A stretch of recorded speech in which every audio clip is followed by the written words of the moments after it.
There had been reports of a leak of radioactive waste outside the harbor from a plant that used atomic isotopes. As a member of the Coast Guard Auxillary, I had volunteered to check the area using a new type of underwater radiation detector. So far, there was no evidence of any contamination. My radiation detector had a dial which measured the amount of radioactivity and an audio device which translated it into clicks. This was to be my final dive on the assignment. The entire channel seemed well within the safe limits. I was heading for the surface when it happened. I hadn't noticed a sound mounting in the distance. I was in the direct path of a large freighter, which was approaching overhead. I started to dive to a safe depth.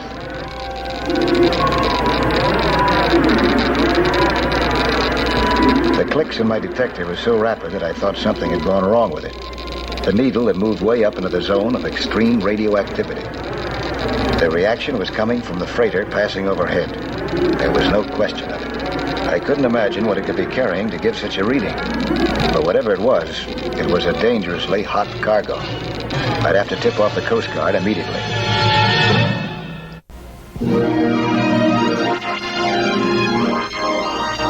The next morning, I was called in by Commander Greer of the Coast Guard. I figured that he wanted to tell me what they found in the port inspection. Mike, I personally took charge of our routine inspection, which in this case wasn't routine. You know something? There wasn't a trace of radioactivity aboard that freighter. Well, that's hard to believe. Mike, we went over that ship with a fine-tooth comb. It's clean. But that reading I got, it had to be caused by something extremely radioactive. Then what happened to it? We're certain that it didn't come ashore and it's not on that ship. Well, of course, you checked it from above. I was below when I got my reading. If that material were attached to her hull, yet somehow shielded from it, you wouldn't have been able to have detected it from above, would you? That's true. You mind if I check it from below again? Okay, Mike. But be careful. If you're right, it means trouble.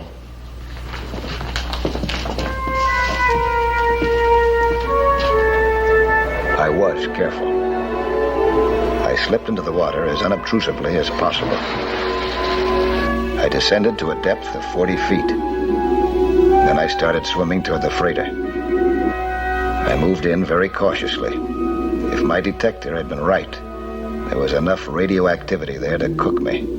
The chain and the prow revealed only a normal background reading. Then I started checking the starboard side of the hull.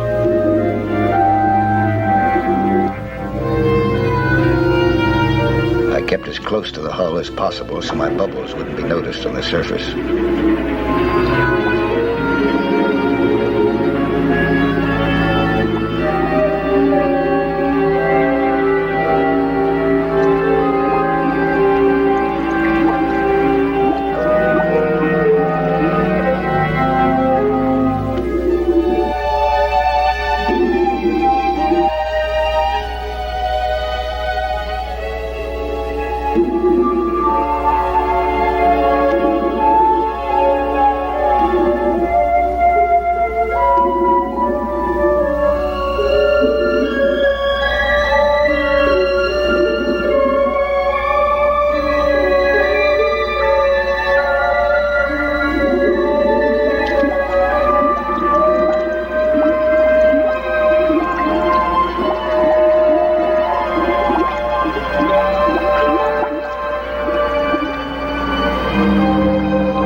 Sir, those bubbles.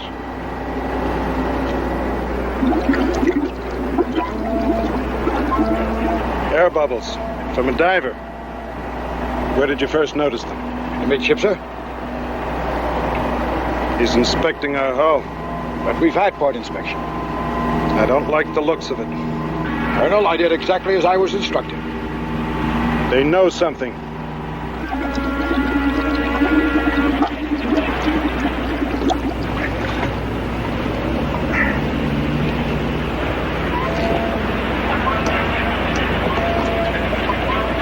I didn't find a thing.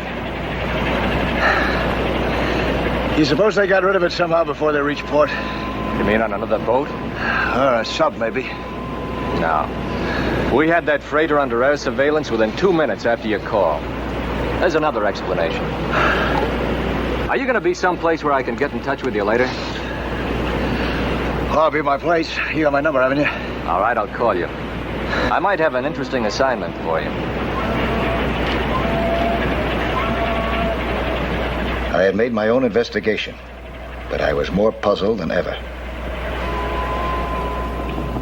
The next morning, I was at the Coast Guard base on volunteer duty when I saw Commander Greer drive up.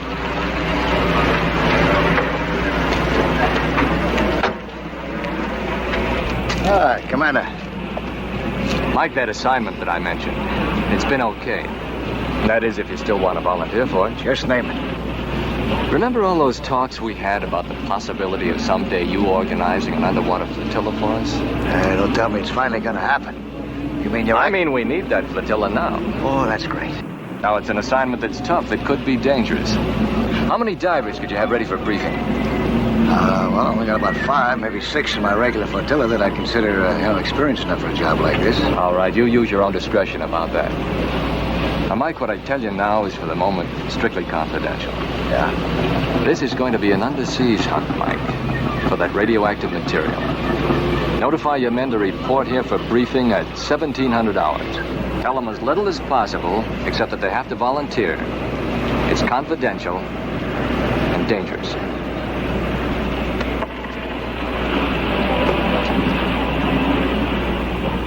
The deck of a Coast Guard cutter served as our briefing room. I explained our plan of search in detail. Well, Mike, we still don't know exactly what we're looking for. No. We don't know what it looks like, or what size it is. It could be very small.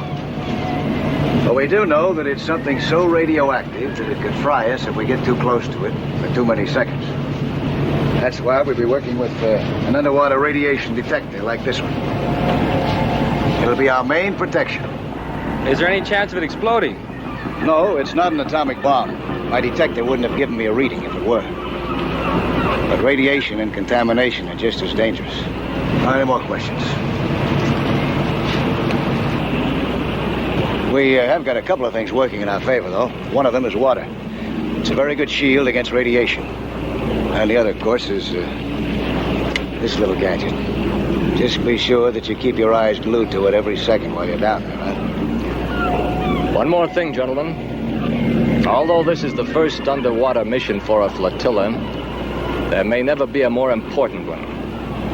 Whatever it is those people dropped, we've got to find it before they can get it ashore. More depends upon this than you can realize.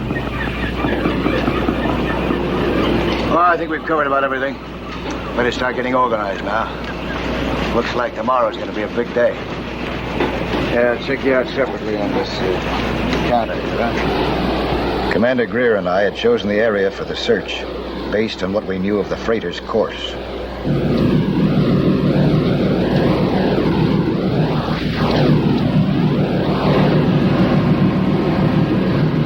What's the matter, Commander? Something wrong? No, I was curious about that boat over there, but I guess it's just one of those harbor fishing boats.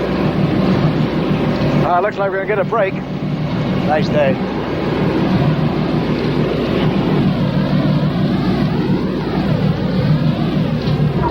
That Coast Guard cutter. It's got divers aboard. They're on our course. Give orders to head back. I'm giving the orders. We'll maintain our course. Notify me when we've reached the spot. If those other divers see you down there, you won't... I'll be one of them. In these outfits with the masks on, all divers look alike. We had reached the sector charted for our first dive, the one that we thought most likely to hold our target. Our underwater search had begun. It was carefully planned and systematic. The cutter was set on a known course at a steady speed. timed signals, we were dropping markers so that they would hit the bottom at 30-foot intervals. The markers were concrete hemispheres, striped for easy spotting. We had attached inflated buoys to the concrete blocks on long lines. These buoys would be our surface markers.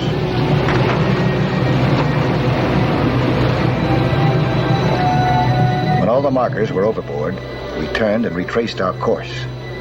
This time, a diver jumped off and submerged next to each floating buoy.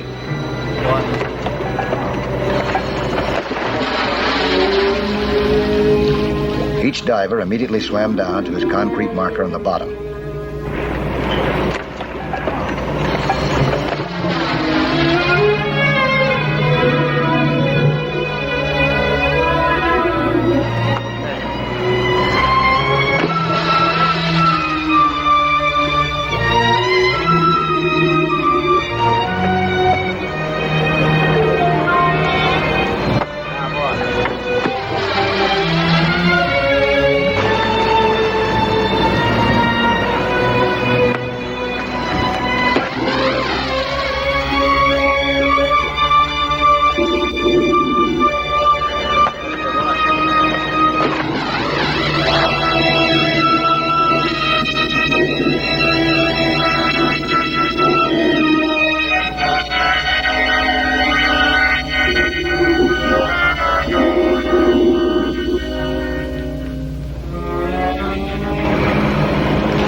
To see that they followed the correct procedure after that.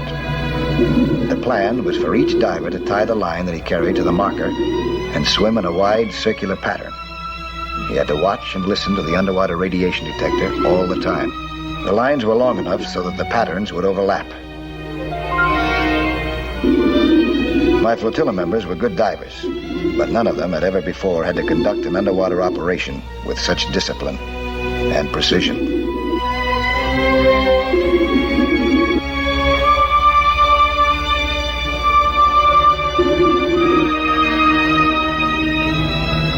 Another diver was preparing to submerge. He was not part of our group.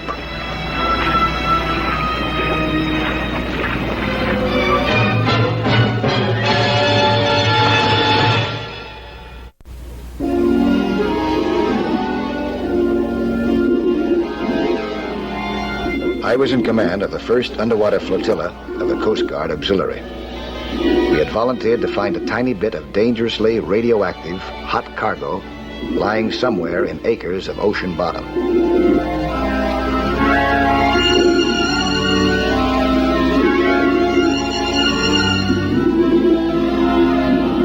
We were so occupied with our work that we didn't notice the arrival of another diver, differently equipped.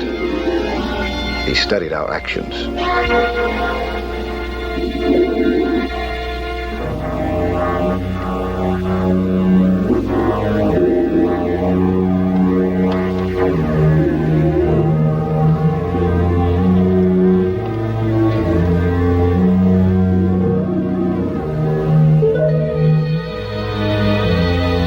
Nearing the end of our first diving period. In a few minutes, we'd complete the pattern of the first sector. Then we'd have to surface for rest and for a full set of tanks. Stan began to get a slightly higher reading on his meter from an object that he discovered in the bottom.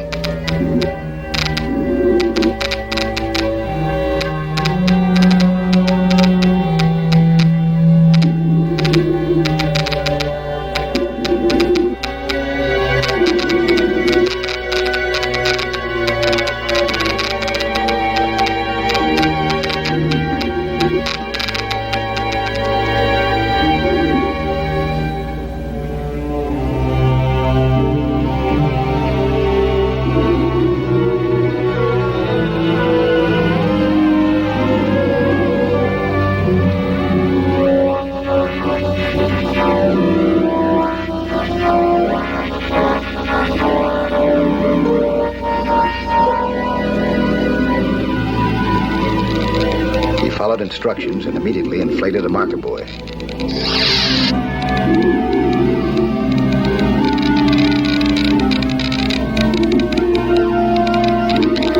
I saw the metal container that he'd found, I thought that our search was over. But I soon saw that the reading wasn't anywhere near high enough.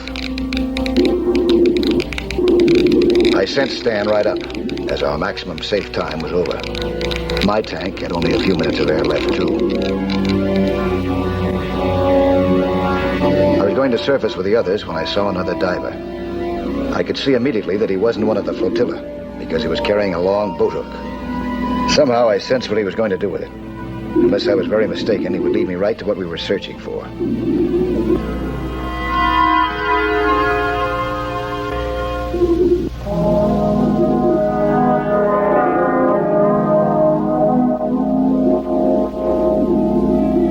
I stayed as far behind as I could without losing him.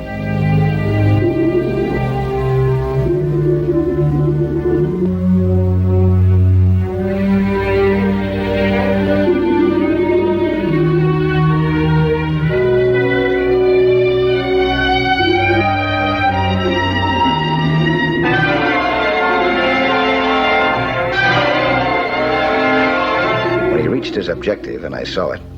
I knew that there was no mistake this time. It was a lead cylinder with a plate on it that might have held it to a hull.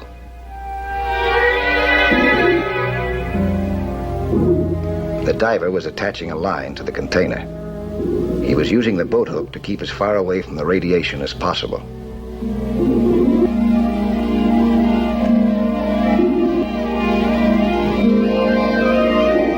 He started to tow away the cylinder.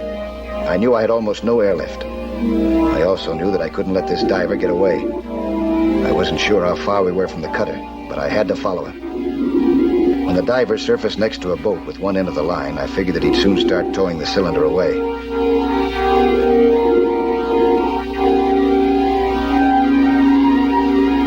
I'd have to do something fast. The only thing that I could think of was to cut the line, but I couldn't get too close to the container for too long.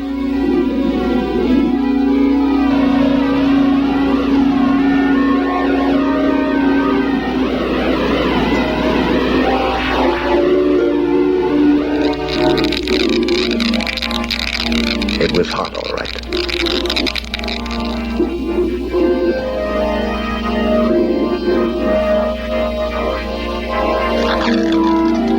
My knife cut through the fiber strands, but the line had a wire core.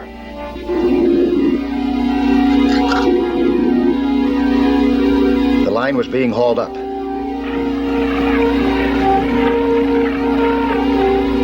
I tried to keep my distance from the cylinder.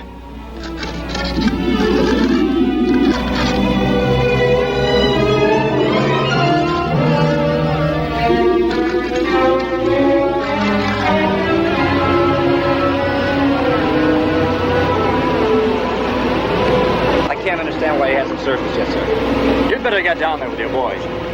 Come on, fellas. Let's find out what happened to Mike.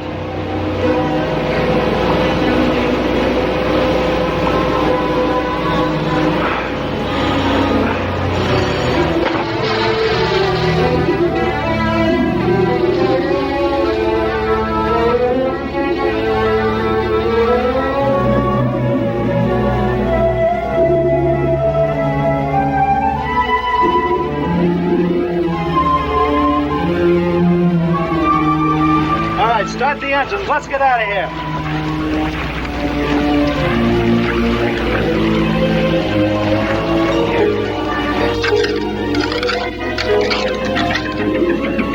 Then I heard the motor starting.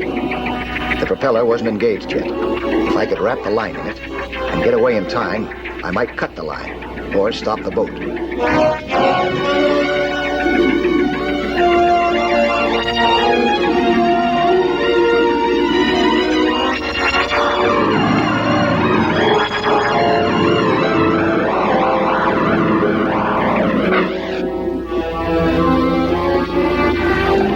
The screw must be fouled. I'm going down again. We can't get stuck here.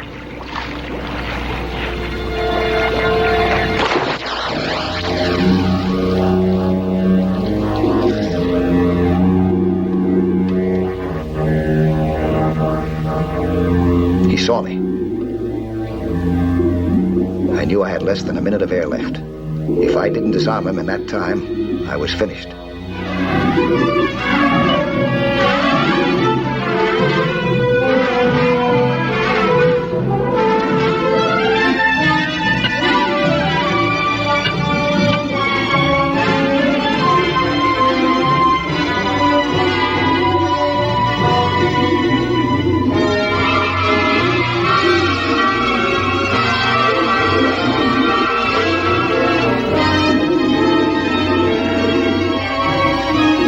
Experienced diver.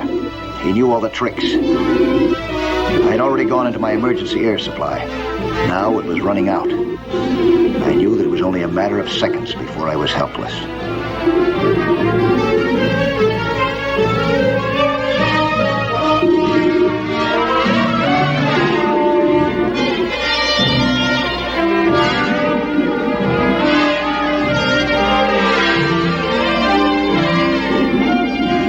Was gone. I took my last breath. He realized that I was out of air. He knew all that he had to do was to keep me from surfacing. I'd be dead in seconds.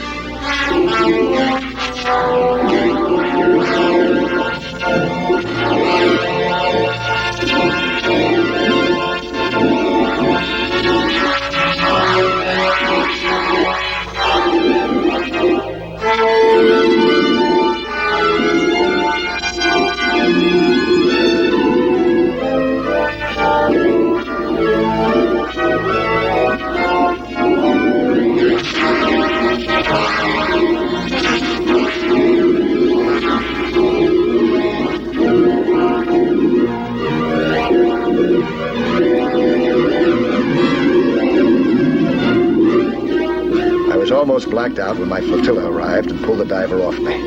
Stan realized that I needed air. He quickly gave me some from his air hose.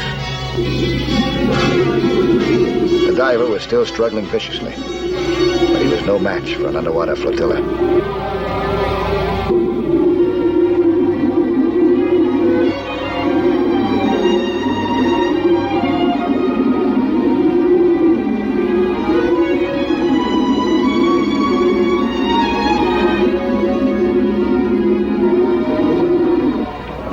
The hot cargo into a heavy lead container underwater. And that way, the water shielded us somewhat from the radiation. Now it was being carefully brought aboard. I knew that Commander Greer was anxious to have a description of the capsule. It's a lead cylinder, about 3 feet long, about 7 inches in diameter, with a steel plate attached to it. I guess the whole thing was attached to the bottom of the boat with an electromagnet inside. When they wanted to get rid of it, they just switched off the current. That's it, all right. That's what? Mike, when I gave you the go-ahead, I'd received a report that I couldn't discuss. That figures. Now, this is still strictly for you. But you see, intelligence knew all about that container. Everything except where and how. It's packed with radioactive cesium powder. Cesium? The idea was to have it handy to slip into the water supply at a crucial moment. Boy. That could have wiped out hundreds of thousands of people. Could have. Thanks. Oh, you got nothing to worry about now, Commander. It's perfectly safe. Gentlemen, I want to thank you all for volunteering and for the great job that you've done. Those men you captured have been turned over to the FBI. But there won't be any headlines about this incident, and your pictures won't be in the papers. You can't tell your family and your friends about it. So the only ones who'll know are the bunch of us right here and Coast Guard headquarters in Washington. And you can be very sure that they'll know. And that the first thing that'll be said about our first underwater flotilla is, well done. Well done.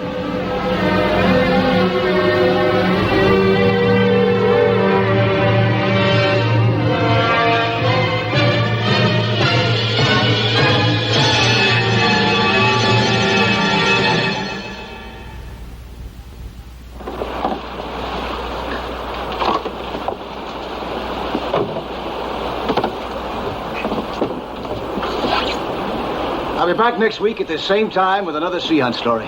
Plan to be with us again, huh?